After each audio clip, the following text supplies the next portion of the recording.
document that summarizes who you are, what you can do, what you have achieved. And when all these things are combined, they give an idea of who you can be. So it's who you are, what you can do, or what you know, what you have achieved. And combined, these elements give an idea of who you can be. I need you to remember that, because a CV really is an example of how the past, comes together in the present to define your future. The purpose of advertising is to get people to buy the product or to use the service. So we would say the embassy campaign achieved its purpose, and maybe the Barclays one hasn't, or at least not for Cecilia. And in a way, your CV is like that. It's like a marketing campaign. It's out there to attract potential employers, but it won't necessarily achieve the results that you want. It won't necessarily get the employer to do what you want, which is invite you for an interview and give you the job. So what we need to think about is, what can you do, or what you need to do to increase the chances of getting the behavior that you want when people come into contact. So if your CV is a marketing campaign, or your CV is an advert, or whatever you want to call it, what are the elements of a good marketing campaign? Because this is what you need to pay attention to when you're using your CV to market yourself. So the three elements are market, timing, and message. You have to take a step back and ask yourself, where do I want to be 5 years, 10 years, 3 years from now? What kind of opportunities will take me there? What kind of organization or employer will give me those opportunities? So you see, it starts long before you write your CV down. It starts long before that. Where do you want to be 10 years from now?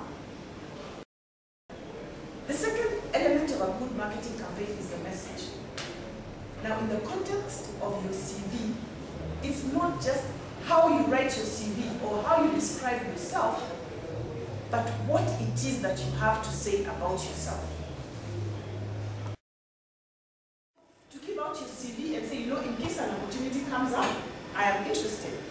And then to make regular updates, you tell a person, okay, the last time, that CV, I hadn't completed my CPAs, now I have received my CPA. So you keep updating your CV, and that also comes under timing. You need to keep updating your CV. You need to know yourself. Understand what you're good at, what you're interested in, what you would like to do, where you would like to go. Because this is going to be reflected in your CV. Secondly, find and know your target. Once you have established who you are and where you want to go, you begin to get an idea which organizations you want to work for, and then you need to do some research to understand exactly what makes them tick, so that you can fit yourself into that organization. And package your CV so that it fits in. You can't do this if you don't know who those organizations are. And finally, keep refreshing yourself. Renovation. Renovation. I've gone back to school. I have 3 degrees, but I've gone back to school because I need to. It's not enough to say what I did 10 years ago. Imagine it doesn't count. It worked for that job, but now it doesn't count anymore. In 10 seconds, I've already decided you're good at your job or you're not good at your job. You think that's fair? Jeff, is that fair? To judge a book by its cover, to say you're good, you're not good, you're fantastic. You haven't even opened your mouth and already judged you. How many people in this room think that's fair? Show of hands. Okay? How many people think it's unfair? I think it's unfair. It's unfair. But you know what? Whether you think it's fair or you think it is unfair, guess what? It's a reality. It is a fact. We are judging you based on a very short span of time. I like to say 10 seconds. There's some people who even say 7 seconds. 7 seconds! Someone has already decided whether you can deliver on that particular contract or not. Regardless of what you think, 7 seconds, 10 seconds, 20 seconds, the fact is, in a short span of time, you're judging. And I'm talking about your voice, which which is one of your most, if not your most important asset for communication. You are dead in the water if I cannot hear your voice. If I came up here today and I started my speech, my name is Derek. What time is tea? Your voice, so important. You can, I can talk about how you can get to use your voice. Your voice is actually 38%. So if you do the math, what you say, the technical information that's coming out of your mouth, that important sales figure that you're giving, that girl that you're trying to convince to come on a date with you, whatever the case might be, boils down to a mere 7%. What is your image when you come out of your capsule, wherever you spend either the day or you spend the evening? When you step out in that world like this, what are you telling everybody around you? You know, those chicken miners, the day before they came up, they requested, amongst other things, hair gel, shampoo, shoe polish, grooming products. Why? Why would anyone care how they looked? After all, people were just happy. These guys are safe. Their family, their loved ones, at least nobody has been lost. Why would they care that the world, how they looked? You know, these guys were savvy enough to know that the eyes of the entire world were on them.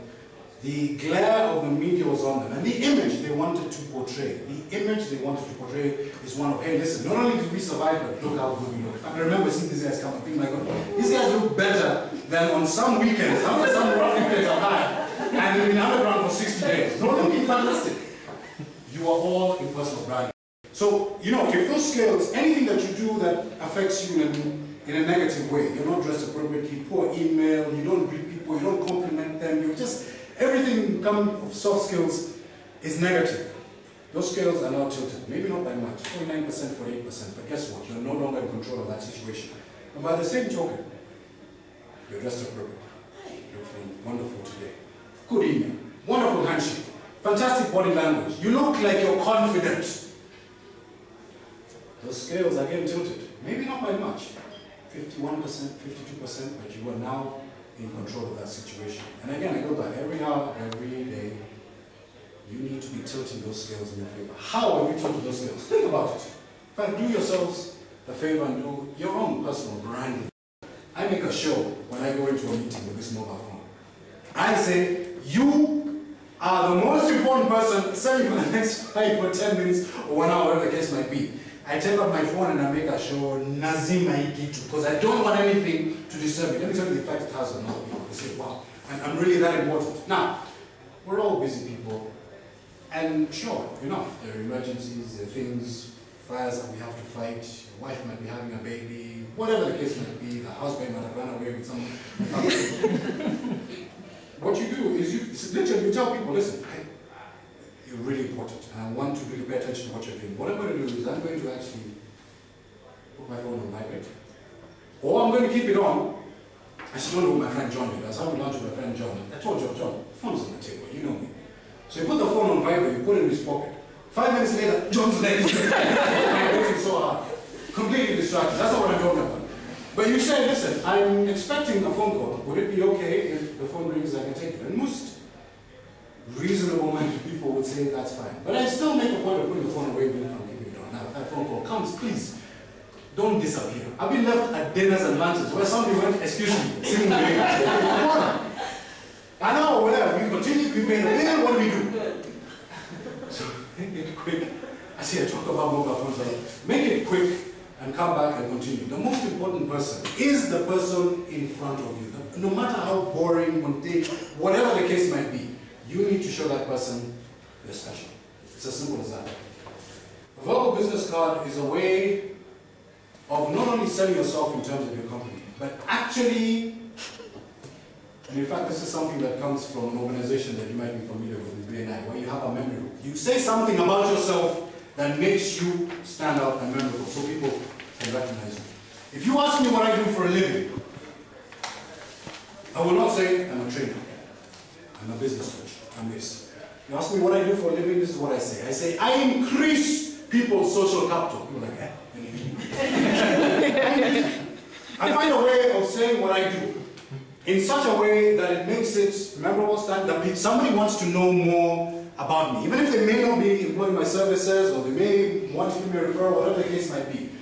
How can you say what you do, even as an accountant, or whatever your roles are, your professional roles are, in a way that makes you different from all the other accountants, different from all the other marketers, different from all the other coaches, different from all the other students? Find a way of doing that. Find a way of selling yourself within that short frame of time that makes you different from everybody else. To me, soft skills have become the #1 criteria. I think I alluded to that earlier. Certainly in terms of being successful, whatever business you're in.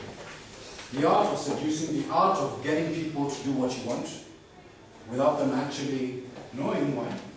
Or without you having to ask them. It's not about going into that situation and begging, please, please, please hire me.